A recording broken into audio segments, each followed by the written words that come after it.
मुकादमाच्या बायकोने यावेळेस खरी तक्रार केली।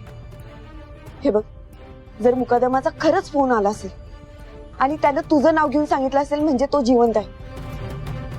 आता असं पण असू शकते की त्याच्याकडून बोलवून घेणार कोणीतरी वेगळं असेल।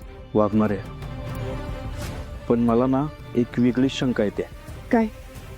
हे बघा, ज्यानं कोणी मुकादमाकडे हे वधवून घेतलं असं त्यानं जर उद्या खरोखर मुकादमाला मारलं, सगळा दोष माझ्यावर घातला तर? मला बी असंच वाटतं, तुला अडकवण्यासाठी हे सगळं केलं जातं। पण सत्य, तुला कुणी अडकू नये किंवा मुकदमाच्या खुनाचा आरोप तुझ्यावर येऊ नये म्हणून आपल्याकडे एकच पर्याय आहे आता। काय? मुकदमाला जिवंत पकडायचं आणि कोर्टात सादर करायचं। त्या माणसाने मुकदमाला मारायच्या आत त्याला पकडायला पाहिजे। पण वाघमारे, तुम्ही हे सगळे एकट्यानं कसं करणार? माझी काळजी करू नकोस, मी करीन काय पण करू। काय बी झालं तरी तू पोलिसांच्या हाती लागता कामा नये। ठीक आहे। तू आता या सगळ्याचा विचार नको करू। 2 दिवस झाले फ्रेश पण नाही झालास। मी सामान घेऊन आली फ्रेश हो। अहो, पण इथं पाणी कुठं आहे? एक्सक्यूज मी, पप्पा शेतीत असताना कसलं पाण्याचं टेन्शन काय? तुला सांगितलं का नाही टेन्शन घ्यायचं ना अजिबात?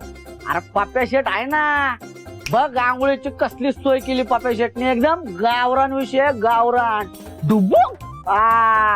चल तू आता चोचले चालणार नाही तर दादा इथं की शावरण गरम पाणी हे ते तसलं काय नाही। चल आता तू बघत माझ्या मागे चल।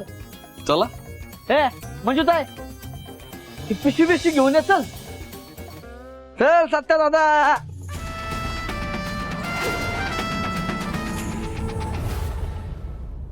कुठं असेल माझं लेकरू कोकरू वाकरू?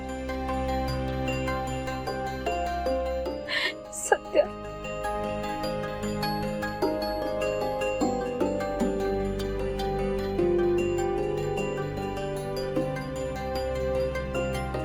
माया, आता आपल्याला खूप शांततेनं आणि संयमानं घ्यावं लागेल। हा असा त्रागा अगतिकपणा करून कसं चालेल? बलम्याने विचारलं सत्य कुठे आहे? हो आपलं राहू द्या, पण त्या पोलिसांना बी कसं कळत नाही का सत्य कुठे गेलाय? कळेल, ते सगळे प्रयत्न करतायत। आणि ती निबळ पोलीस आहे ना, ती एसटीवर घालून फिरते का इकडे इकडं?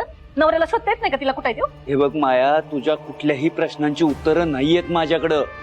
काय सांगू तुला मी? हे बघ, आता आपल्याला खूप धीरानं आणि सबुरीनं घ्यावं लागेल। हे संकट खूप मोठं आहे, या संकटाला असं समोर जाताना खचून कसं चालेल माया?